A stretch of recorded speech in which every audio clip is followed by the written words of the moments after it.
چشم مست عجب زلف دراز عجب کی شان تھی میرے آقا علیہ الصلوۃ والسلام کی. آنکھوں میں مازاق کا کجرا. مازاق قرآن کی آیت کا قصہ ہے جس میں اللہ تعالیٰ فرمائے کہ حضور اللہ کا ایسا دیدار کیا کہ آپ کی آنکھ بھٹکی نہیں، ادھر ادھر نہیں گئی. تو آنکھوں میں مازاق کا کجرا یعنی کاجل، آنکھوں میں یعنی اللہ کے دیدار کا کاجل ہے. آنکھوں میں مازاق کا کجرا، سر بطحا کا تاج. بطحا مکے کی وادیوں کہتے ہیں. آنکھوں میں مازاق کا کجرا، سر بطحا کا تاج، کیسے کہوں کملی والا ہم جیسا لگتا ہے. کیونکہ بعض بدبخت کہتے ہیں نا حضور بشر تھے ہمارے جیسے، معاذ اللہ. حضور پاک صلی اللہ علیہ وسلم کی بشریت میں بھی کوئی ان کے مثل نہیں ہو سکتا. ان کی بشریت بھی اس کمال کی تھی. آپ سنیں کیسا حسن و جمال میرے آقا علیہ الصلوۃ والسلام کا ہے. اور چشمہ مبارک کی بینائی کا عالم یہ تھا کہ نظر مبارک اٹھا رہے ہیں تو عرش معلیٰ کو دیکھ رہے ہیں، اور نیچے نظر جو ہے جب جھکتی ہے تو حضور پاک صلی اللہ علیہ وسلم تحت الثری کو ملاحظہ فرما رہے ہیں. آسمان کے اندر فرشتوں کا جو ہے پھرنا، ان کا اترنا، ان کا چڑھنا، سب میرے آقا علیہ الصلوۃ والسلام ملاحظہ فرما رہے ہیں. بلکہ حدیث شریف میں آیا ہے کہ سرکار پاک صلی اللہ علیہ وسلم اندھیرے میں بھی ایسے ہی دیکھتے تھے جیسے روشنی میں ملاحظہ فرماتے تھے. اندھیرے میں انسان کی آنکھ کام نہیں کرتی، آنکھ میں تو روشنی رہتی، لیکن اندھیرا ہو تو چونکہ ماحول میں روشنی نہیں ہوتی اس واسطے ہم کو نظر نہیں آتا. ابھی یہاں بیٹھے ہیں نا بھائی الحمدللہ سب انکیا رہے، لیکن ابھی لائٹ چلی جائے تو ہم کو کچھ بھی نظر نہیں آتا. کیا کرنا بھائی، ادھر ادھر پریشان ہو جاتے. تو پیارے آقا علیہ الصلوۃ والسلام اندھیرے میں بھی ملاحظہ فرماتے. بلکہ ایک حدیث شریف کا ٹکڑا ہے بخاری شریف میں، سرکار پاک صلی اللہ علیہ وسلم فرمائے کہ اپنے رکوعوں کو، صحابہ کو فرمائے اپنے رکوعوں کو، اپنے سجود کو درست رکھو، کیونکہ میں حالت نماز میں بھی تم کو دیکھتا ہوں. تو اب حالت نماز میں تو سرکار امامت فرماتے ہیں، تو آگے ہیں سب سے، پھر ان کو کیسے دیکھ رہے ہیں جو پیچھے. تو علماء نے کہا ایک تو یہ ہو سکتا ہے کہ سرکار پاک صلی اللہ علیہ وسلم کے لیے اللہ تعالیٰ نے سامنے جو دیوار ہوتی ہے اس کو ایسے روشن کر دیا تھا کہ پیچھے جو بھی کھڑے ہیں سرکار کے سامنے نظر آتے تھے. اور بعض نے کہا کہ اللہ تبارک و تعالیٰ سرکار کو ایسی قوت عطا فرمایا تھا کہ جیسے سرکار سامنے دیکھتے تھے ویسے پیچھے بھی دیکھتے تھے. اور یہ وہ آنکھیں ہیں میرے آقا کی جس نے اپنے رب کا دیدار کیا ہے، اپنے رب کو دیکھا ہے. بے شمار صحابہ معراج کی حدیث کے حوالے سے یہ بات کہیں کہ خدا کی قسم محمد رسول اللہ صلی اللہ علیہ وسلم نے اللہ تعالیٰ کا دیدار کیا.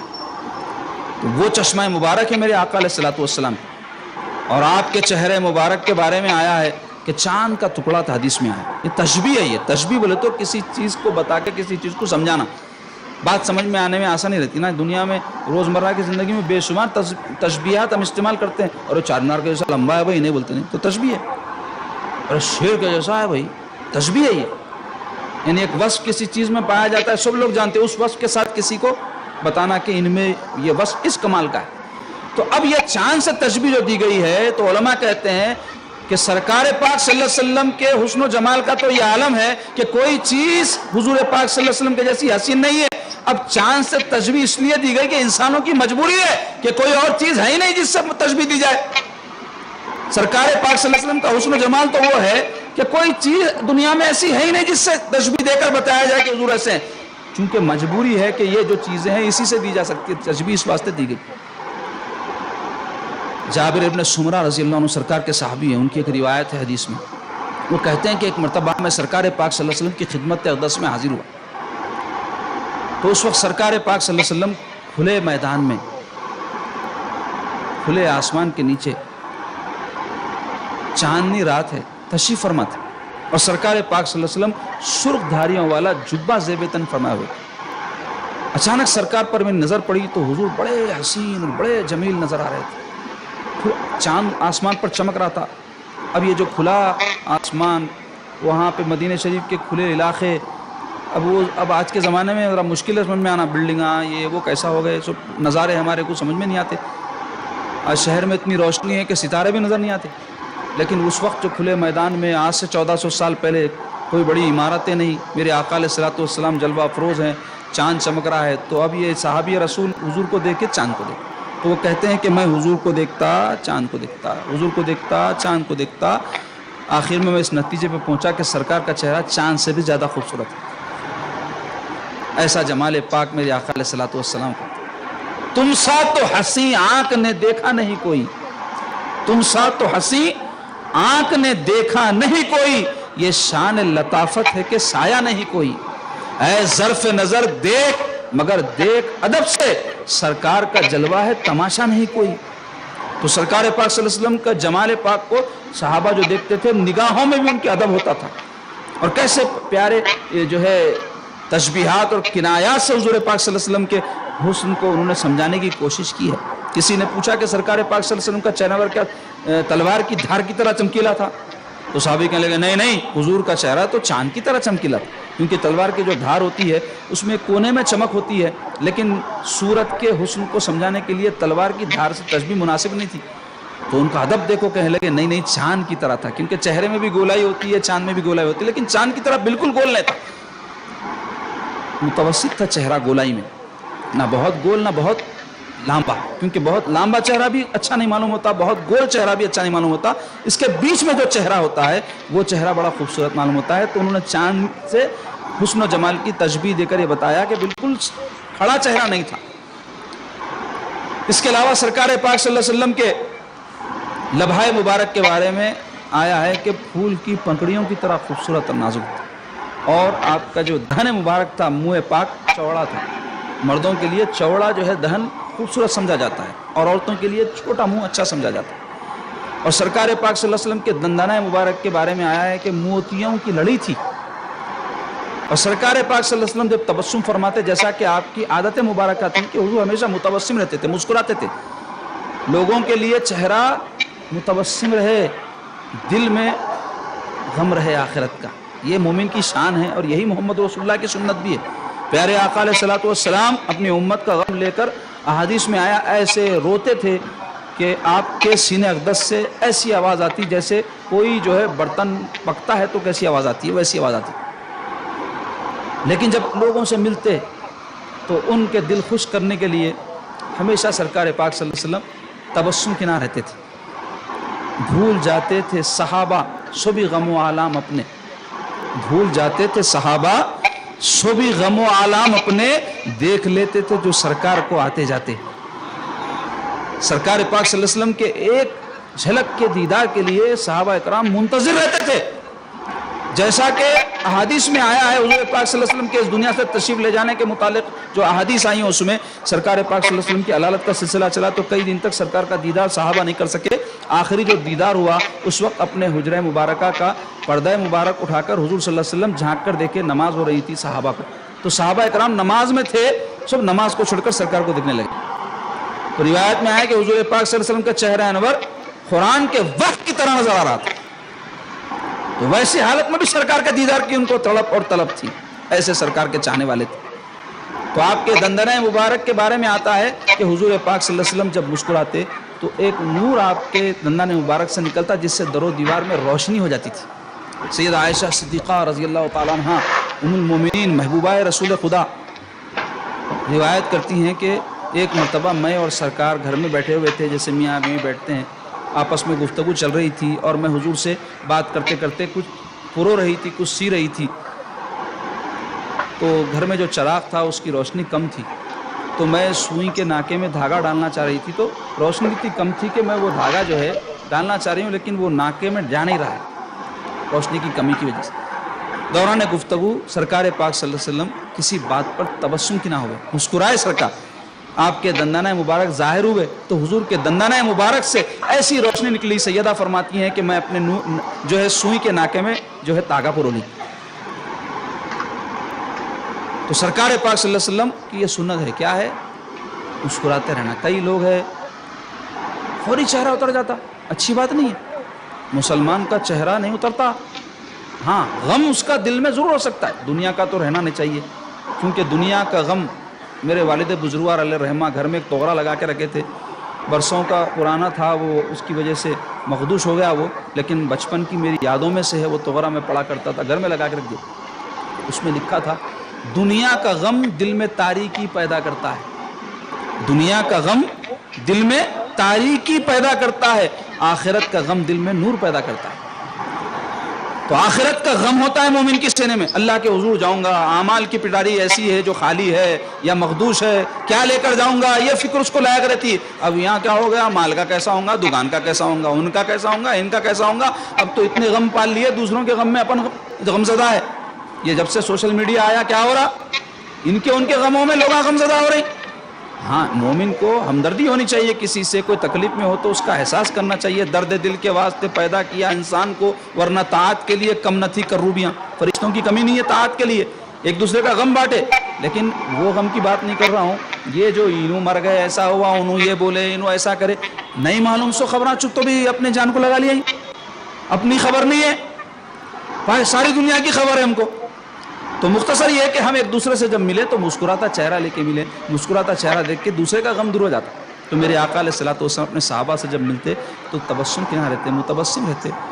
وہ نہ صرف بلکہ سرکار پاک صلی اللہ علیہ وسلم کی مجلس میں کئی مرتبہ مزاح کی باتیں بھی ہوتی، لوگ ہنستے بھی، ہنسی کی بات پر ہنستے، لیکن ایسا نہیں کہ یہ جو کامیڈی شو ہو رہے ہیں ہمارے پاس اور لوگ شوق سے دیکھ رہے ہیں، بعض لوگوں کو جنون رہتا، سوشل میڈیا آ گیا بلانا نہیں، ان کا کیا فیوریٹ رہتا بولتے یعنی کامیڈی شو دیکھنا، اور اس میں بھی چھچورے پنے کے بیہودے قسم کے ہجو کرنے والے مذاق جس کی شریعت میں اجازت نہیں ہے وہ سنتے، اور بیہودہ قسم کے کئی تو فحش قسم کے کئی مذاق وہ دیکھتے اور سنتے جو جائز بھی نہیں ہے۔ ہنسنا بھی ایک حد تک اچھا ہے کیونکہ زیادہ ہنسی دل کو مردہ کرتی ہے، سرکار فرمائے۔ تو بعض لوگوں کو خواہش رہتی خوب ہنسنا، ہنستے رہتے، چھٹی چھٹی چھٹی کرتے، نہیں، خیخا بھی زیادہ لگانا منع ہے، البتہ تبسم سنت ہے، مسکرانا، آدمی کے ہونٹ ایسے کھلے کہ اس کے دانت نظر آئے، جس کو دیکھ کر کے دوسروں کے دل خوش ہو جائیں، کبھی اس نیت سے ہنستے، جبکہ حدیث شریف میں ہے کہ مسکرانا بھی صدقہ ہے، کسی مسلمان کو دیکھ کر تم مسکراؤ یا خندہ پیشانی سے کسی مسلمان سے ملو، اپنا دکھ درد بیان کرنے کے بجائے اس کا دکھ درد سن کے بانٹنے کی کوشش کرو، یہ سب سنت ہے میرے سرکار کی۔ لوگ بڑے بڑے سنتوں کے ارادے کرتے، سنت پہ عمل بھی نہیں کرتے، خالی ارادوں میں زندگی گزر جاتی، کئی تو ارادہ بھی نہیں کرتے، ارے نہیں وہ سنت پہ عمل کرے تو اسمارٹنس چلے جاتا، داڑیاں مڑاؤ، وہ سنت پہ عمل کرے تو یہ ہو جاتا، وہ سنت پہ عمل کرے تو یہ ہو جاتا، کئی تو ایسے ہیں، کئی تو ارادہ کرتے ہوں گے کر نہیں پاتے، تو اگر ارادہ مضبوط تھا تو اللہ اجر عطا فرمائے گا۔ تو کبھی یہ جو چھوٹی چھوٹی سنتیں ہیں اس کو سنت سمجھ کے عمل کرتے، راستے سے تکلیف دار چیز ہٹاؤ تو کیا بولتے پتھر ہٹائے تو ہوتا، پتھر بھی تکلیف دار چیز ہے، گاڑیاں بھی تکلیف دار چیز ہے، آڑا تیڑا کہیں بھی لگاتے، کئی کو لگاتے بھائی، تکلیف دو ہی نکو وہ بھی سنت ہے، ایسی جگہ لگاؤ جس کو کسی کو تکلیف نہ ہو، اس سے اس کا خیال رکھو۔ تو مختصر یہ کہ میرے سرکار کی محفلوں میں طنز بھی ہوتا تھا، طنز تو بس مراد یہ نہیں کہ دوسروں کا مذاق اڑانا، مزاح ہوتا تھا، وہ بھی شائستہ قسم کا مزاح ہوتا تھا۔ اس بارے میں بے شمار واقعات ہیں، پھر کسی موقع سے انشاءاللہ اس کی تفصیل بیان کروں گا۔ تو پیارے آقا علیہ الصلوۃ والسلام کی سنت کیا ہے؟ تبسم فرمانا، اور حضور جب تبسم فرماتے تو آپ کے دندانۂ مبارک سے نور نکلتا تھا، جو لوگوں کے دلوں کا سرور ہوتا تھا، لوگوں کے دلوں کا اطمینان ہوتا تھا، غم زدوں کا غم دور ہوتا تھا۔ اس واسطے میرے سرکار ہمیشہ تبسم فرماتے رہتے۔ سرکار پاک صلی اللہ علیہ وسلم کے جو ہے گوشہ مبارک، کانہ مبارک کے بارے میں آیا ہے کہ دور اور نزدیک کی باتیں سرکار پاک صلی اللہ علیہ وسلم سماعت کرتے، اور سرکار پاک صلی اللہ علیہ وسلم کی سماعت کے قربان جاؤ۔ اس ظاہری دنیا سے تشریف لے جانے کے بعد بھی بعض روایتوں میں آیا ہے کہ کوئی امتی حضور پر سلام بھیجتا ہے تو حضور پاک صلی اللہ علیہ وسلم اگر چاہیں تو اپنے طور پہ وہاں سن لیتے ہیں مدینہ شریف میں، مقبول ہو جاتا ہے اس کا درود و سلام۔ سرکار پاک صلی اللہ علیہ وسلم کے لعاب دہن کے بارے میں آیا ہے، تھوک پاک، لعاب دہن کہتے ہیں اس کو، بیماروں کے لیے شفا تھا۔ حضرت ابوبکر صدیق رضی اللہ عنہ کا مشہور واقعہ ہجرت کے وقت کہ ان کو سانپ ڈس لیا، زہر چڑھ رہا تھا، سرکار پاک صلی اللہ علیہ وسلم اپنا لعاب دہن لگاتے، زہر کا اثر چلا گیا۔ مولا علی رضی اللہ عنہ کا مشہور واقعہ خیبر کے وقت کا کہ ان کو آنکھیں آئی تھی، آشوب چشم آنکھوں آنے کا مرض جو ہوتا نا، تو اس وقت حضرت علی کو آ گئی تھی آنکھیں، اتنی تکلیف تھی کہ آپ جھک کے نیچے دیکھے تو نظر نہیں آ رہا تھا۔ سرکار کو بتایا گیا تو سرکار فرمایا بلاؤ علی کو، حاضر خدمت ہوئے، اپنا لعاب دہن لگائے، حضرت علی کی ساری آنکھوں کی تکلیف دفاع ہو گئی۔ مدینہ شریف میں کنواں تھا جس کے بارے میں مشہور تھا، اس کا پانی بڑا کھارا ہے، کوئی نہیں پی سکتا۔ سرکار پاک صلی اللہ علیہ وسلم ایک مرتبہ تشریف لے گئے، وضو فرمائے تو وہ جو پانی تھا کلی فرما دیے اس کنویں میں، تو اس کا پانی جو ہے میٹھا ہو گیا۔ اور حضرت انس رضی اللہ عنہ کے پاس جو سرکار کے خادم خاص ہے، ان کے گھر میں کنواں تھا، سرکار پاک صلی اللہ علیہ وسلم ان کے گھر اکثر تشریف لے جایا کرتے تھے، تو ان کے گھر کے کنویں سے پانی نکال کے حضور کی خدمت میں پیش کیا گیا۔ حضور پاک صلی اللہ علیہ وسلم وضو فرمائے تو پانی بہہ کے اس کنویں میں گیا تو کنویں میں سے خوشبو آنا شروع ہو گئی۔ لعاب دہن کی یہ برکت ہے سرکار پاک صلی اللہ علیہ وسلم، آواز مبارک، دہن سے تعلق ہے نا اس کا، منہ سے، ایسی آواز اللہ تعالیٰ کو پیاری ہے، کیونکہ حدیث شریف میں آیا ہے کہ انبیاء کی آواز اللہ کو بڑی پسند ہے، اور انبیاء کا کلام الہی پڑھنا اللہ کو بڑا پسند ہے۔ سب سے زیادہ آواز جو اللہ کو پسند آتی ہے وہ کسی نبی کی تلاوت جو بھی کتاب ان پر نازل ہوئی جو پڑھتے ہیں، تو سرکار پاک صلی اللہ علیہ وسلم کی آواز پاک معجزانہ تھی کہ جب آپ لوگوں کو خطاب فرماتے تو سامنے والا جتنی آواز سرکار کی سنتا، آخر بٹا ہوا بھی اتنی آواز سنتا. اور علماء نے کہا ہے کہ حجۃ الوداع جو آخری حج ہے سرکار پاک صلی اللہ علیہ وسلم کا، اس میں 1,24,000 صحابہ کی تعداد موجود تھی. آج کل 4-5 ہزار آدمی کا کوئی مجمع ہو گیا تو گھنا گھن مائکہ لگانا پڑتا، نہیں تو آواز نہیں پہنچتی. اب اس زمانے میں تو نہ مائک تھا نہ ٹائک تھا. سرکار پاک صلی اللہ علیہ وسلم اپنا خطبہ ارشاد فرمائے تو لوگوں نے کہا کہ 1,24,000 جو صحابہ تھے ان سب تک وہ آواز پہنچی. ایسی شان سرکار پاک صلی اللہ علیہ وسلم کی آواز کی. سرکار پاک صلی اللہ علیہ وسلم کے حلیہ پاک کے بیان میں یہ بات بھی آئی ہے کہ حضور صلی اللہ علیہ وسلم کی جو گردن مبارک تھی ایسی خوبصورت تھی جیسے چاندی میں ڈھال کر بنائی گئی. آپ کے جو کندھے مبارک تھے چوڑے تھے، دونوں کندھوں میں جو منکبہ کہتے ہیں بیچ کا حصہ جو گردن اور دونوں مونڈے آ کر جہاں ملتے ہیں وہاں بیچ میں ایک مہر تھی جس کو مہر نبوت کہا جاتا. انڈے کی سائز، کبوتر کا جو انڈا ہوتا ہے اتنے سائز کی چمکتی ہوئی ایک جو ہے مہر سرکار پاک صلی اللہ علیہ وسلم کی جو ہے یہاں گردن پاک کے نیچے تھی. اور سرکار پاک صلی اللہ علیہ وسلم کے سینہ اقدس اور بطن مبارک کے بارے میں آیا ہے کہ دونوں ہموار تھے، نہ پیٹ سینے سے بڑا تھا نہ سینہ پیٹ سے بڑا، دونوں برابر. اور سرکار پاک صلی اللہ علیہ وسلم کے سینہ اقدس سے بالوں کی ایک پتلی لکیر تھی جو بطن مبارک تک گئی تھی. حضور پاک صلی اللہ علیہ وسلم کے سینہ اقدس کی جو رنگت تھی چاندی جیسی تھی. اب یہ کیسا معلوم ہے صحابہ کو؟ حضور جب احرام پہنتے تھے اس وقت یہ چیزیں صحابہ کو نظر آ جاتی تھی اور ان کی تو آرزو رہتی تھی سرکار پاک صلی اللہ علیہ وسلم کے جسم میں اثر اور چہرے انور اور دیگر چیزوں کو جو ہے ملاحظہ کریں اور جو ہے اس کے انوار سے اس کے برکات سے جو ہے معمور اور سرفراز ہوں، اور وہ ان کے طفیل ہم تک پہنچی. سب یہ باتیں سرکار پاک صلی اللہ علیہ وسلم کے دستہ اقدس کے بارے میں آیا ہے کہ بڑے نرم و نازک. جو کوئی حضور پاک صلی اللہ علیہ وسلم سے مصافحہ کرتا تو احادیث میں صحابہ کہتے ہیں کہ ہم سرکار پاک صلی اللہ علیہ وسلم کے دست اقدس کی ٹھنڈک کو اپنے قلب میں محسوس کرتے.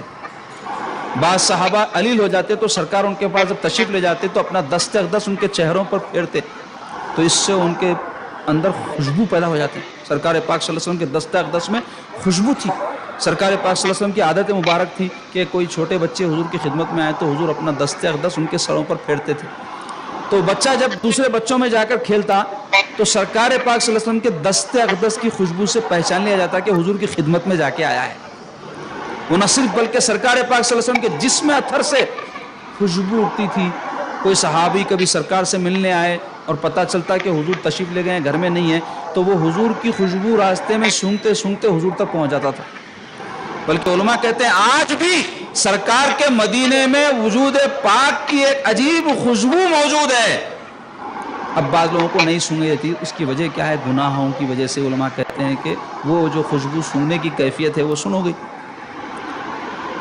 یا پھر روحانی طور پہ کمزور ایسے ہو گئے ہیں ہم مادیت پرستی کی وجہ سے کہ وہ خوشبو ہم سونگ نہیں پاتے. لیکن اللہ تعالیٰ جن کو ایمان کی قوت دولت دیا ہے، عشق رسول سے جن کے سینے معمور ہیں، خدا کی قسم آج بھی جب وہ جاتے ہیں تو مدینے میں سرکار پاک صلی اللہ علیہ وسلم کی ایک خاص خوشبو ہے اور شہر مدینہ کی سرکار کے نسبت سے خوشبو ہے، اس کو وہ سونگتے ہیں اور اس سے جو ہے متمتع ہوتے ہیں، لطف اندوز ہوتے ہیں. اور وہاں کے انوار و برکات جو سرکار کے وجود پاک کی وجہ سے اس سے وہ معمور ہوتے ہیں. ایک بزرگ تھے، سفر کر کے مدینہ شریف میں آئے، جیسے ہی مدینہ شریف کے حدود میں داخل ہوئے اپنی سواری سے اتر گئے اور زمین پر لوٹنے لگے.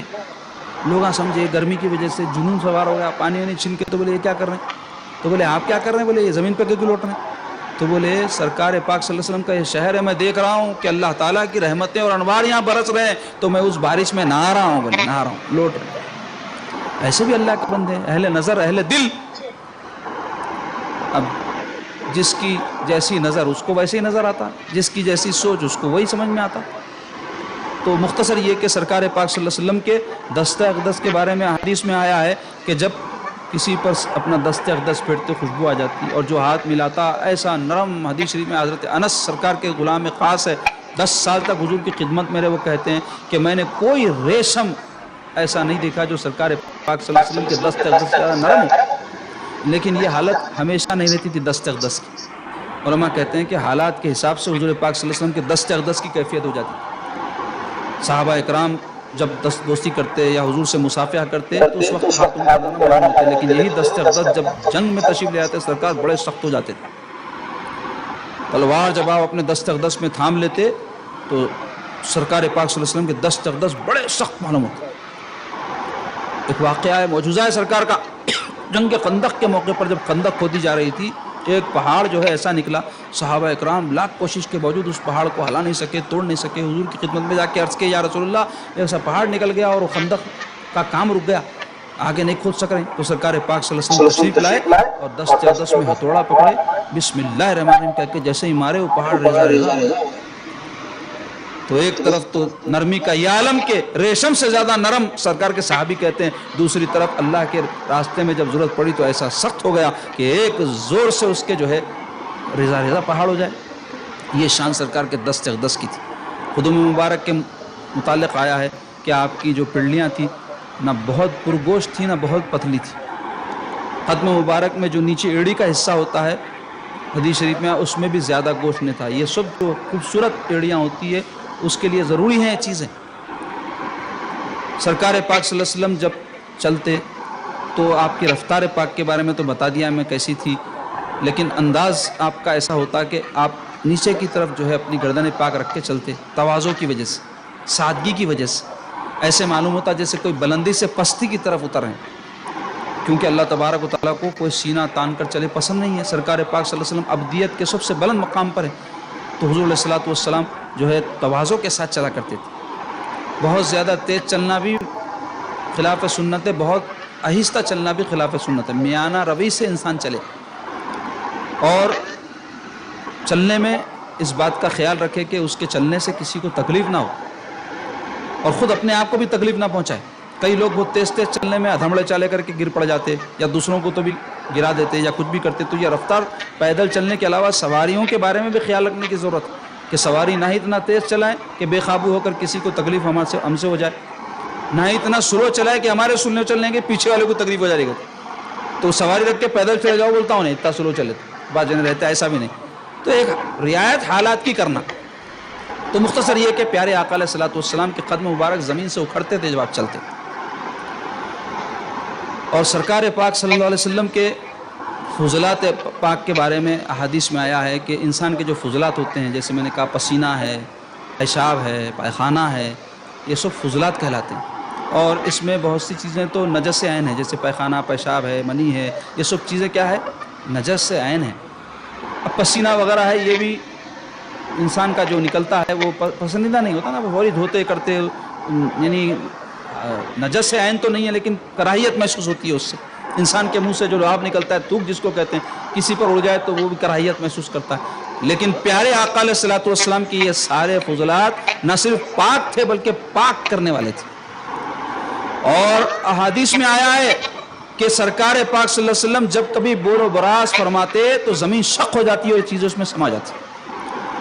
اس کا تجربہ کب ہوا؟ صحابہ اکرام جب سفر میں ہوتے تو پیارے آقا علیہ الصلوۃ والسلام کی عادت مبارکہ تھی کہ لوگوں کی نظر سے پوشیدہ ہو کر حضور ضرورت کے لیے تشریف لے جاتے تھے. سرکار کی سنت ہے کہ حالت جو ہے ضرورت کے وقت اپنے آپ کو لوگوں کی نظروں سے چھپائے. بے حیائی ہے، کئی لوگ کئی دیواروں کے پاس کھڑے کے پیشاب کر دیتے، کئی لوگ جھاڑوں کے پاس پیشاب کر دیتے.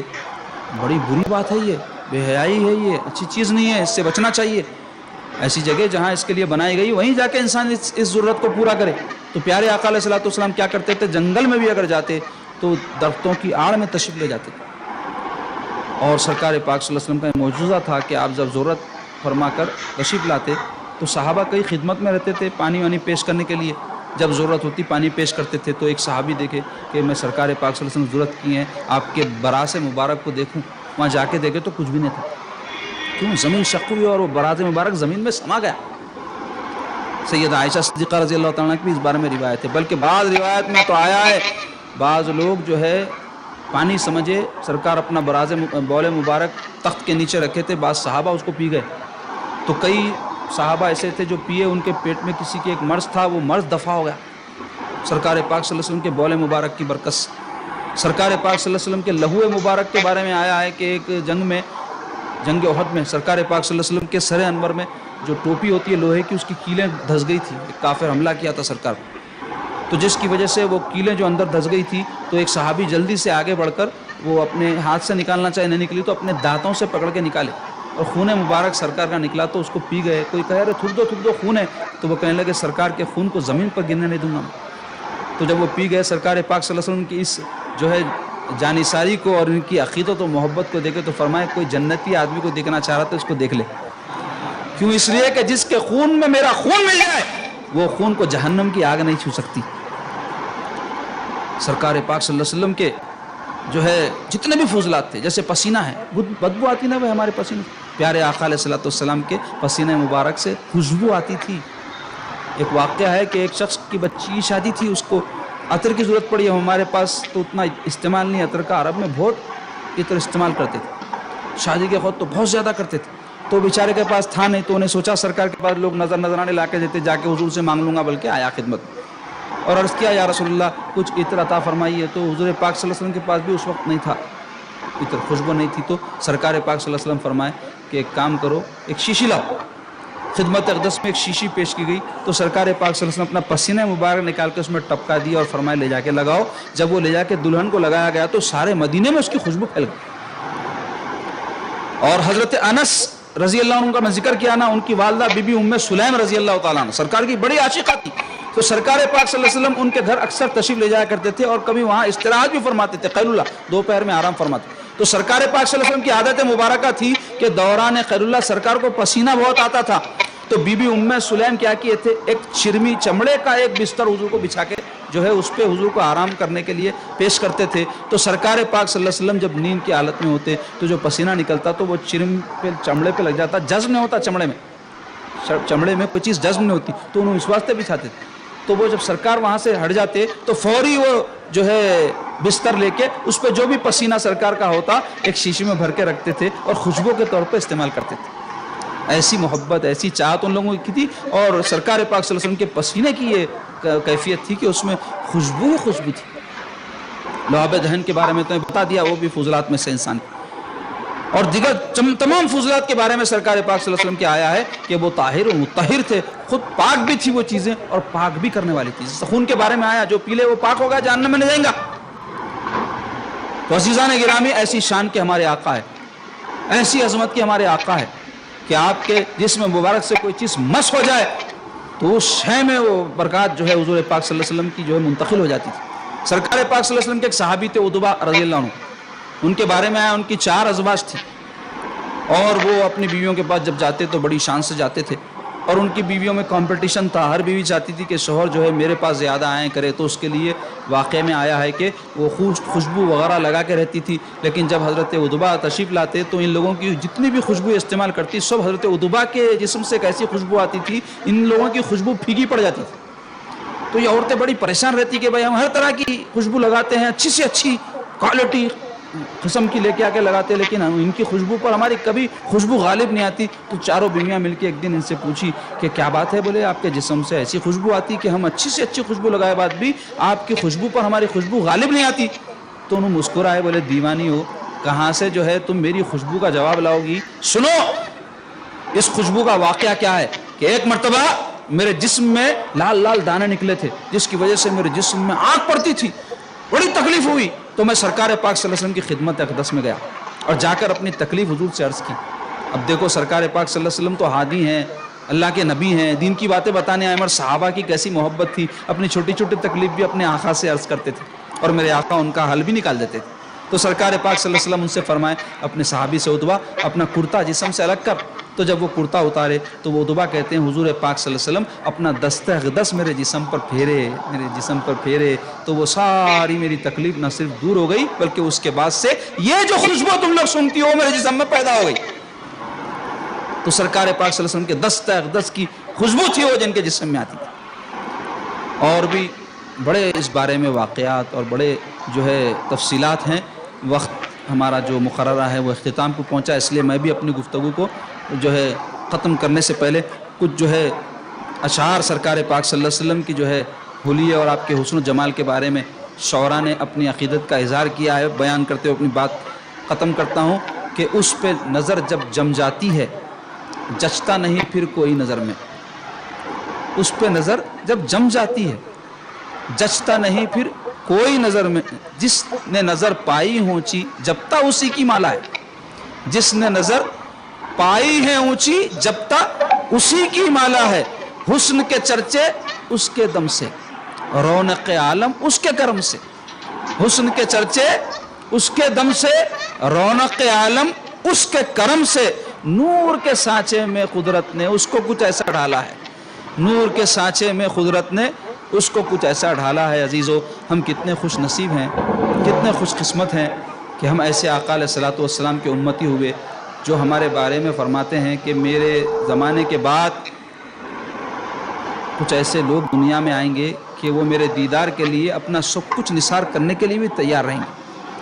تو جس کے دل میں بھی یہ تڑپ، یہ جذبہ، یہ عقیدت و محبت اپنے آقا کے لیے، وہ اس بشارت کا مستحق ہے جو میرے آقا نے فرمائی کہ سب کچھ میرے دیدار کے لیے خرچ کرنا پڑے تو خرچ کرنے تیار ہو جائیں گے۔ تو یہ جو مدینہ شریف جانے کی تڑپ لوگوں کے دل میں ہوتی ہے، جو آرزو ہوتی ہے، یہ اسی کا حصہ ہے کہ سرکار پاک صلی اللہ علیہ وسلم کے جتنے قریب ہو سکیں پہنچے، کیونکہ محبت چاہتی ہے وصل محبوب کو قریب جائیں۔ تو اب جس کو توفیق ہوئی، جس کے لیے اسباب ہے، وہ تو جاتے ہی رہتے ہیں، کوئی ایک مرتبہ گئے ہوں گے، کوئی 2 مرتبہ گئے، کوئی زیادہ گئے، اور ہم تو دعا کرتے ہیں اللہ سب کو نصیب کرے، زیارت مدینہ بھی نصیب کرے، زیارت محمد مصطفیٰ صلی اللہ علیہ وسلم بھی نصیب کرے اللہ تعالیٰ۔ لیکن ایک بات ذہن میں رکھو، عمرے کو جانے کی آرزو کرنا، سرکار کے دیار میں پہنچنے کی آرزو کرنا، مکہ مدینہ دیکھنے کی آرزو کرنا، یہ تڑپ دل میں رکھنا بہت اچھی بات ہے، یہ ہمارے ایمان کا تقاضا ہے، جوش ایمانی کی علامت ہے۔ لیکن ایک بات ذہن میں رکھو، قرضے لے کے، کسی کے باقی رکھ کے، یا خدا نہ خواستہ اللہ نہ کرے کسی کو ڈبا کے جا کے کعبے کے چکراں مار رہے ہیں، تو لوگوں کو دیے ہوئے چکراں تو ختم نہیں ہو سکتے اس سے، تو ایسا کوئی کام نہیں کرنا۔ البتہ اپنے اندر ایسی جو ہے بات پیدا کرنے کی ضرورت ہے کہ ہم جہاں رہیں ہمارا دل دھڑکے تو ہمارے آقا کو خبر ہو جائے، اپنے دل کو مدینہ بنا لیں کہ ہمارے آقا اس میں آ کر بس جائیں۔ مدینہ بار بار آدمی جائے، اگر اس کے لیے ممکن نہیں بھی ہے، دل مدینہ بن جائے تو ہر وقت مصطفیٰ سینے میں ہے، ہر وقت جو ہے سرکار پاک صلی اللہ علیہ وسلم ہمارے قلب میں جو ہے قلب میں ہمارے موجود ہیں۔ تو عزیزو، پیارے آقا علیہ الصلوۃ والسلام کے حلیہ پاک کا بیان اس واسطے کرا، یہ تصور لے کے سو جاؤ، اللہ کا کرم ہو گیا، اس کے جو ہے طرف سے کوئی عنایت ہو گئی تو ہو سکتا ہے کہ حضور پاک صلی اللہ علیہ وسلم کی زیارت نصیب ہو جائے، اور اس کی دعا کرنا اللہ کے حضور میں، اور زیارت مصطفیٰ علیہ الصلوۃ والسلام کے لیے بزرگان دین بولے ہیں کثرت درود شریف، حضور پر کثرت سے درود بھیجو۔ کنیکشن جڑنا نا جی، کنیکشن جڑا تو کرنٹ آتا، تو حضور پاک صلی اللہ علیہ وسلم سے کنیکشن جوڑنے کے لیے پہلا قدم کیا؟ درود کی کثرت کرنا، درود شریف، اور اچھا اطمینان سے پڑھنا، تسبیحاں پورے کرنے کی نیت سے گر گر خالی پھرانا نہیں۔ اللہم صلی علی سیدنا محمد وعلی آلہ وصحبہ وبارک وسلم، جو بھی اور درود ہے، درود ابراہیم پڑھو، اور بھی بے شمار درود ہے، اچھی طریقے سے پڑھنا، بلکہ کوشش یہ کرو اس کے معنی مطالب ذہن میں رکھ کے پڑھو۔ انشاءاللہ ایک ہمارا موضوع ہے درود السلام، اس پر ہم انشاءاللہ پرسوں آپ سے گفتگو کریں گے، اور کل انشاءاللہ تعالی ہم حضور پاک صلی اللہ علیہ وسلم کے خصائص پر آپ کے سامنے گفتگو کریں گے۔ خصائص بولے تو حضور کی خصوصیات۔ اللہ پاک سے دعا ہے یا الہ العالمین ہم سب کو نیک توفیق عطا فرمائیے، اپنے پیارے محبوب کی سچی محبت ہمارے دلوں میں جاگزی فرمائیے، حضور پاک صلی اللہ علیہ وسلم کی اطاعت اور اتباع میں زندگی بسر کرنے کی توفیق نصیب فرمائی۔ اے اللہ، ہم گناہ گار ہیں، سیاہ کار ہیں، ہماری آنکھوں نے وہ دیکھا ہے جس کو دیکھنے سے آپ نے منع کیا ہے، مولا ہماری خطا کو معاف فرمائیے، آپ کے حبیب کا دیدار کر سکے ایسی ہماری آنکھ بنا دیجئے، آپ کے حبیب کی محبت دل میں سما جائے ایسا ہمارا دل بنا دیجئے، حضور کے دیار تک ہم پہنچ جائے ایسے ہم کو قدم نصیب فرمائیے، اور ایسی جوش اور جذبہ نصیب فرمائیے کہ بار بار آپ کے حبیب کے در کی حاضری کی آرزو ہمارے دل میں پیدا رہے۔ مولا ہم کو نیک توفیق عطا فرمائیے۔ اے اللہ، خواب میں ہی صحیح حضور کے چہرہ انور کی نہ صحیح آپ کے قدموں کی زیارت ہم کو نصیب فرمائیے۔ حضور پاک صلی اللہ علیہ وسلم کی دیدار کی آرزو لیے زندگی گزار رہے ہیں، مولا ہم کو ان کے جو ہے زیارت نصیب فرمائیے۔ مولا تعالی ہم گناہ گار سیاہ کار ہیں، لیکن مولا آپ غفار ہیں، آپ رحم فرمانے والے، کرم فرمانے والے، ہم پہ رحم فرمائیے، ہم پہ کرم فرمائیے۔ سرکار پاک صلی اللہ علیہ وسلم کی سچی محبت قلوب میں جاگزی فرمائیے، حضور کی سنتوں سے محبت نصیب فرمائیے، اس پر عمل پیرا ہونے کی توفیق نصیب فرمائیے۔ یا اللہ، جو بیمار ہیں ان کو صحت و عافیت عطا فرمائیے، پریشان حالوں کی پریشانیوں کو دور فرمائیے، ہمارے جائز مراد و مقاصد کو پورے فرمائیے۔ اے اللہ، ہمارے تمام معاملات میں برکت عطا فرمائیے، بے برکتی سے ہم کو محفوظ رکھیے، نحوست سے محفوظ رکھیے، اطاعت گزار فرما بردار بندہ بنائیے۔ یہاں جو بھی حاضر ہیں ان سب کے مرادوں کو پورے فرمائیے، جو غائب ہیں ان سب کے مرادوں کو پورے فرمائیے۔ جو یہاں موجود نہیں لیکن اس محفل کو کسی بھی ذریعے سے دیکھ سن رہے ہیں مولا، ان کے بھی جائز مراد و مقاصد کو پورے فرمائیے مولا تعالیٰ۔ مسلمانوں کو باحیا بنائیے، بے حیائی سے بچائیے، ہماری عورتوں کو با پردہ بنائیے، بے پردگی سے بچائیے، امت مسلمہ کو سربلندی نصیب فرمائیے، اسلام کو سربلندی نصیب فرمائیے، شر اور فساد سے ہم کو بچائیے، خیر والا بنائیے، لڑائی جھگڑے سے بچائیے، ہمت و طاقت نصیب فرمائیے، ہمیشہ مسکراتے رہنے کی عادت پیدا فرمائیے۔ اے اللہ ہماری جو ہے باتوں سے، ہمارے عمل سے کسی کو اگر اذیت پہنچی ہے تو اے اللہ اس کی ہم آپ کے حضور میں معافی طلب کرتے ہیں، معاف فرمائیے۔ اور موقع ملے تو جن کے ساتھ یہ سلوک ہوا ہے، جن کی دل آزاری ہم سے ہوئی ہے یا دل شکنی یا تکلیف ان کو پہنچی ہے، تو ان سے معذرت کرنے کی ہمت اور توفیق نصیب فرمائیے مولا تعالیٰ۔ ہماری نسلوں کو نیک بنائیے، ہمارے بچوں کو بچیوں کو دیندار بنائیے، دور حاضر کے فتنوں سے ہم سب کو محفوظ رکھیے۔ وصلی اللہ تعالی علی خیر خلق سیدنا و مولانا محمد وعلی آلہ وصحبہ اجمعین برحمتک یا ارحم الراحمین والحمد للہ رب العالمین۔